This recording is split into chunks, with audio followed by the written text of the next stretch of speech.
Hi there, Stan the Annuity Man, America's annuity agent, licensed in all 50 states. So glad you joined me. And you're saying, wait a minute, Stan, what's with the hat? Are you a rapper? The answer is yes, but we won't even get into that. Just brutal annuity truth. The film guy was saying, I really like the brutal annuity truth so we're going to show it to you, but I'm going to get back to the original thing here.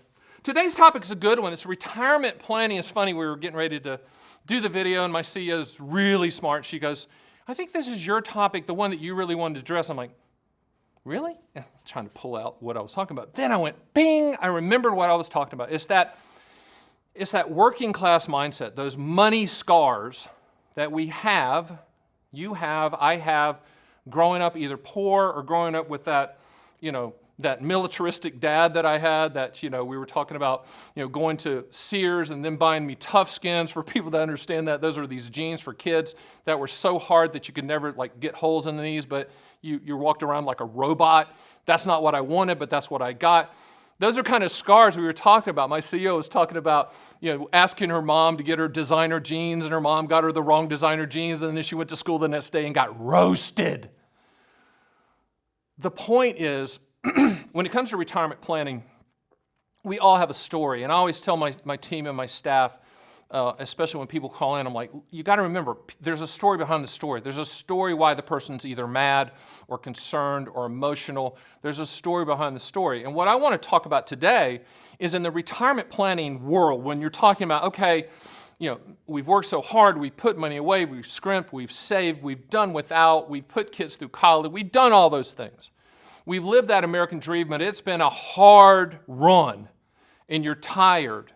And now you're at this point where you've got all this money, or a lot of money to you, whatever that is. What do you do now? How do you enjoy it in chapter 2 of your life? That's what we're going to talk about after this.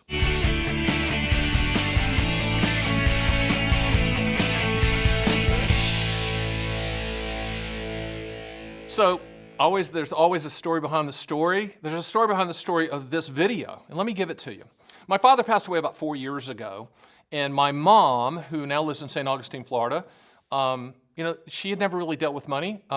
We'd always scrimped and saved, and I think we grew up, I never thought we were poor, but I'm sure we were lower middle class. Didn't have a lot of money, didn't travel, didn't do all those crazy things, didn't go out to eat, all that stuff.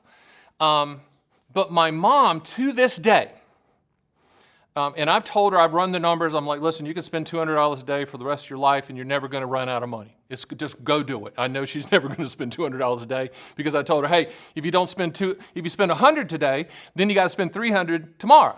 And it still hasn't registered with her. And I call it the scars of the working class, the scars of the middle class, that financial scar. We all have them. You're probably thinking of one right now. But my mom to this day will go to eat out, if she does, and she'll order water. I'm like, Mom, you can afford a drink. You actually can afford the whole menu. You could afford, but she was up. She said, Stan, they're charging almost $3 for a Coca-Cola. That's how they say it in the South, Coca-Cola. I'm like, Mom, you can afford it. But that's scars from the middle class. She's 82 years old. I'm like, you're 82. Let's live life. Let's enjoy it. And I'm talking to you as well. Most of the people that the government considers the evil rich, the rich, most of the people don't consider themselves rich. We're not talking about oligarchs from Russia that own $500 million in New York. We're talking about Bill and Mary Johnson from Des Moines, Iowa, they both worked for 30 years, put in their time, and all of a sudden they look up and they got $750,000 or $1 million, and they're still not going out to eat, and they're still scrimping, and they're still saving, and they're afraid of running out of money. What's in your head right now? What are you not doing that you should be doing? What are you not buying or enjoying right now that you should be, and you know that you could financially? There's something. Not all of us grew up with a silver spoon. 95% of us didn't. But you don't have to bring those scars into retirement with you. Now, there's not some veiled annuity sales pitch woven into all of this. There really isn't. Of course, annuities can provide lifetime income. Of course, annuities can provide principal protection. Of course, annuities can transfer risk. And of course, annuities can provide peace of mind. Whether they fit into your specific situation and make sense for you is a discussion that we have to have if you want to have that discussion.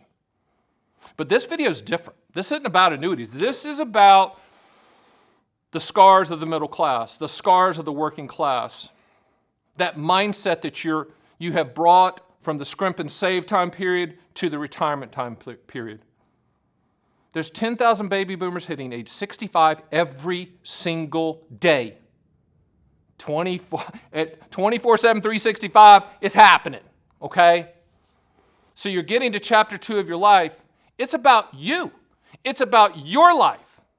Kids are gone. Kids are out. You can enjoy the grandkids and then give them back to your kids and go home. But isn't it time to start enjoying the money? Isn't it time to start spending the money? I got a call the other day. Good client, smart man. Wife, very smart as well. Both of them work, and they have multiple millions of dollars in retirement. They have, in non-qualified IRA, whatever, they have like $5 million. They could never spend it all. Kids are gone, they could never spend it all. So I called them the other day. I said, well, tell me how you guys are doing. They had scheduled a call, and I called them. I said, they're like, we're good, but we sold the house, and we're living in a smaller house. And I know for a fact that they don't need to do that. They're still healthy, they're into their health. And I said, well, okay, that's great. You guys still boating a lot? They have a boat. No, we sold the boat. It was too expensive. What? What are you talking about? So the follow-up question, all right, that's fine. I understand that. How about that? I mean, they had a really cool convertible. I think it was like an old 55 Corvette. For all the people that know what a 55 Corvette looks like, they had that. No, we sold that, Stan. We're just trying to make sure we're not going to run out of money. I'm like, you got $5 million. Give me a break. They are suffering from the scars. So, long story short, I got the wife on the phone. I called her back a couple days later.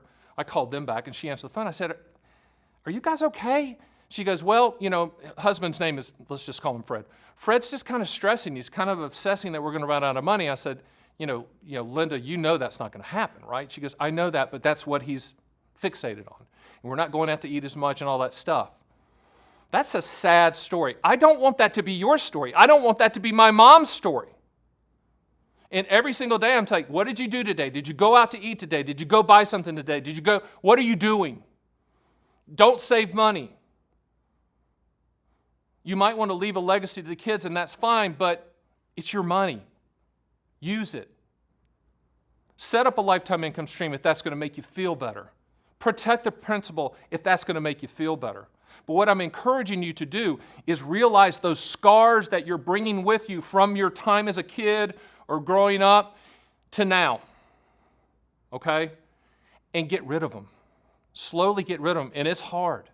It's hard when you haven't had money. For the Depression-era people out there, my grandparents on both sides of the family grew up in North Carolina. They both worked in the mills. They were mill workers, honorable job, but hard jobs. They both, to make extra money on the side, they both had these little grocery store, bodega type things where they sold to make a little bit more money. They both farmed and sold their produce to make a little bit more money. They both scrimped and saved. Okay? And I don't think either of them enjoyed the money. I think they died with a lot of money to them, but they never enjoyed it. I don't want that to be you. If you're my client, and I hope you are, I'm going to say, what are you doing to enjoy your life? If we learn one thing from COVID, is that life is fragile, okay? And money should not be a prison. It shouldn't be something that's limiting you from having fun and enjoying your life. Think about it. All right, sorry for that rant, but I think it was needed. And, take baby steps. As I tell my mom, hey, go a full week, and when you go out to eat, order the drink, order the Coca-Cola, order the coffee, order the dessert. Take it a step at a time. Enjoy yourself. Enjoy your life. Enjoy every single day. And that's coming from Stan the Annuity Man, America's annuity agent. Do me a favor. Give me a virtual high five in the comment section if you want to. Leave a comment. You can contact us at theannuityman.com, and I'll see you on the next Stan the Annuity Man YouTube video.